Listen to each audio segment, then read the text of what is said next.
Ms. Greene, you've had your disagreements with Speaker Pelosi, isn't that right? I'm not sure what you mean. You've had political disagreements with her. You don't agree with some of the things she's done in her career, right? Politically speaking, that would be correct. Right. You don't agree with a lot of things she's done, right? Politically speaking, that would be correct. In fact, you think that Speaker Pelosi is a traitor to the country, right? I'm not answering that question. It's speculation. It's hypothetical. You've said that, haven't you, Ms. Greene, that she's a traitor to the country? No, I haven't said that. Okay. Put up Plaintiff's Exhibit 5, please. Oh, no, wait. Hold on now. I believe by not upholding the securing the border, that violates her oath of office. Hey everyone, welcome back to the channel, where we break down the biggest stories in politics. Today we're diving into the exchange involving Marjorie Taylor Greene and Nancy Pelosi. This controversy covers allegations of treason and border policy debates. Buckle up, this one's intense. Let's get into it. Fair enough. I'm not interested in her oath of office. I'm interested in that you said that she's a traitor to our country, right? I object, Your Honor. She is not. This is. I don't see the relevance of that, Mr. Shelley. Next. Your Honor, can we give Mr. Bopp a standing objection on the First Amendment grounds? No. Because this is an effort to interrupt my examination of the witness.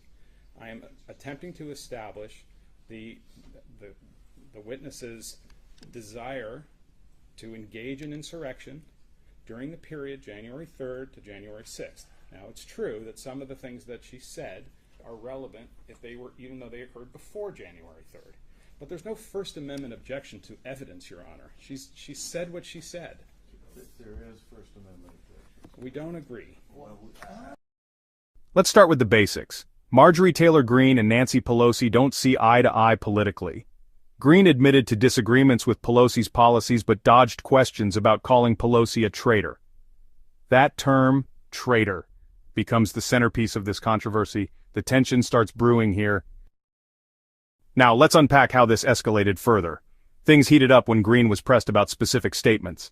According to CNN, Greene allegedly called Pelosi a traitor, accused her of treason, and said such acts were punishable by death. Strong words, right? When questioned, Greene didn't fully deny making these remarks but critiqued Pelosi's border policies. Representative Greene, did you say, referring to Speaker Pelosi, she's a traitor to our country, she's guilty of treason, she took an oath to protect the American citizens, she gives aid and comfort to our enemies who illegally invade our land, that's what treason is, and our law representatives and senators can be kicked out and no longer serve in our government. And it's a crime punishable by death is what treason is. Nancy Pelosi is guilty of treason. Did you say those words? I said, this is what I was telling you, she doesn't uphold our laws. It's a simple yes or no question, ma'am. Did you She say can those answer words? Without being instructed by him to say yes or no. I don't agree, Your Honor. This is cross-examination. She's So entitled what? to an answer to my question, not a speech. Did you say these words that are quoted on the bottom of it? Did you say that? According to the CNN article, I did. I don't Do remember. you recall saying? I don't recall saying all of this, but I do recall having said this about I totally disagree with the border issues. Okay. And I Ask and believe. answer. Next question. Okay. The team argued this was political hyperbole, not a literal accusation of treason. If you're enjoying this breakdown, hit that subscribe button now. Don't miss out. Greene's defense raised First Amendment objections, arguing her statements were irrelevant to the case. The courtroom became a battleground over free speech, with Greene's team claiming her words were taken out of context. The plaintiff insisted these statements were central to their case and demanded direct answers. Now, let's get to Greene's response under cross-examination. Under pressure, Greene admitted the CNN quotes sounded familiar but didn't fully recall making all the statements. She doubled down on her critique of Pelosi's border policies, framing it as a policy disagreement. Her team argued the language used was common political rhetoric, intense but not literal. Alright, here's the takeaway.